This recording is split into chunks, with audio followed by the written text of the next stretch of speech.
আপনি ওদিকে উগান্ডার শোনা দিয়েছেন, উগান্ডা কোনো সাহায্যই করতে পারতেন না। এই কারণে ভাবলাম দিবা একা মানুষ আমার পার্টনার করে নিক, এই জন্য করেছিলাম যে আমার পার্টনার করে নাও, কিন্তু নেয়নি। কত বড় সাহস! তুই কোন সাহস আর পার্টনার হতে গেছিস? মায়া মানুষ না, বদ চিন্তা মাথার মধ্যে ঢুকছে, থাবড়া 32 দাঁত ফালাই দেবো। কি আর জানো বাবা, আমি মারবো না সঙ্গে বলতেন কি কারণে? আমি একটা ফলিন মানুষ, ওই ভেজাল 2 নম্বর লোক আমি না। শোনেন, ওই টেরি যখন প্রথম চাঁদা করে তখন আমি করেছিলাম যে তুই আমার পার্টনার করে নে। টেডি কি তোর পার্টনার করছিল? ভাই করছিল রে? না, করিনি। তাইলে তুই ওরে পার্টনার ওর কথা কইতে গেলি কে? হ্যাঁ কি রে? মা আমি কোনো ভাবে মূর্তি দিনে আপনি একটা সামান্য ব্যাপার নিয়ে এত পেঁচাচ্ছেন কি কারণে? ওই দিবাকে আমার তাহলে পার্টনার করেছে? করিনি তো। যদি পার্টনার করতো আমাকে এই সাতাল থেকে তোর লাত্তিটা বের করে দিত। একবার এই কথা কইন না যে চাঁদাল আপনার, আপনার এই চাঁদালের 1 ইঞ্চি 1 ফুটা পরিমাণে অংশীদারিত্ব নেই। এটি নিয়ে চাঁদাল দেবে। আবার তুই মুখে মুখে কথা কস? ঠিক আছে, গেলাম না। খারাপ ওই সাতালের লিগা কোনো কাস্টমার দইরা আনবি না, বুঝছস? আমার কি ঠেঙ্গা মরেছে যে আমিও চাঁদালের জন্য কাস্টমার নিয়ে এসে দেবো? সে যদি আমার পার্টনার করতো তাহলে একটা কথা ছিল, পার্টনার তো করে নেই। বন্ধুর বউ এটা বলে তো কাস্টমার ধরে দিতে পারস, এই জ্বালাকিটাও তো করতে পারস। কিসের বন্ধু? কার করছেন বন্ধুর কথা? আপনার ভাই বন্ধুর প্রতিদান দিয়েছে। শোনেন ভাই, একটা কথা কই, আপনার ভাই ওই টেনি যখন বিয়ে করেছিল তখন ওর আমি আমার জীবনের ঝুঁকি নামে ওর উপকার করেছিলাম।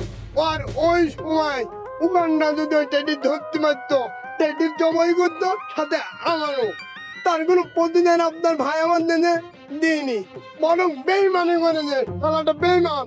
এই তুই আমার বাইরে বেমান করবি না। আচ্ছা, কইলাম না আপনার ভাইরে বেইমান। এই খারাপ খারাপ খারাপ সাতালের কাস্টমার যদি তুই ধরে দেস তোর কিন্তু খবর আছে বলে দিলাম। ভাই আপনি বারবার একই কথা বলছেন, কি কারণে? আমি খুঁজি যে আমার কোনো ঠেঙ্গা আছে যে আমি তার দাদালের কাস্টমার ধরে দেবো? আমি কি তার পার্টনার নাকি? বারবার একই কথা কই।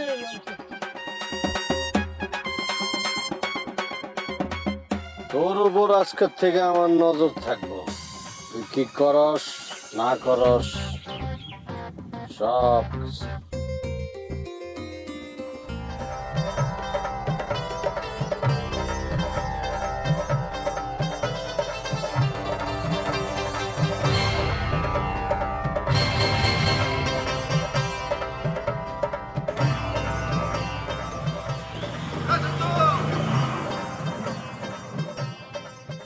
আমি খুঁজতেছিলাম। আরে খোঁজাখুঁজির বাদ দে, খবর শুনছিস? কি খবর? আরে প্রিন্সেস ঝুমুরে খুঁজে পাওয়া যাচ্ছে না। আরে হ্যাঁ শুনছি তো, এই লেগে তো তোর আমি খুঁজতেছিলাম বেটা।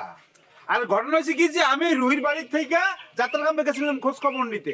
হ্যাঁ যাই উনি এই কথা যে রুহি নাকি তোর কথা কয়ে বেলা 11টার সময় ক্যাম্প থেকে বাইরে গেছে। কত বড় খারাপ চিন্তা কর, আমার কথা কেন বেরোবি? আমি তোর নিষেধ করতে বেরোনোর জন্য। আর গণেশদা তো ওই কথাই কইলো, তোর কথা কয় গণেশদা ওরা বাইরে যাইতে দিচ্ছে।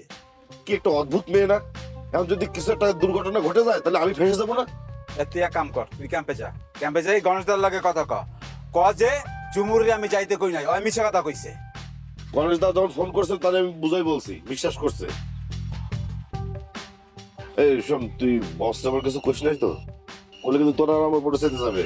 আরে মাথা খারাপ হয়েছে আমার, কইলে কি হইব আমি জানি না। যা তুই ক্যাম্পে যা। তুই বাইকে ওঠ।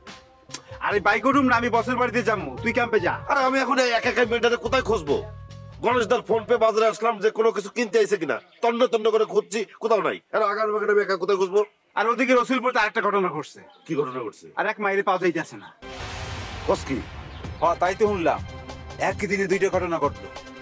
আমার তো মনে হইতেছে প্রিন্সেস ঝুমুরে সীতা বাহিনীর হাতে ধরা খাইছে। ওরে গাধা, এটা সম্ভব না।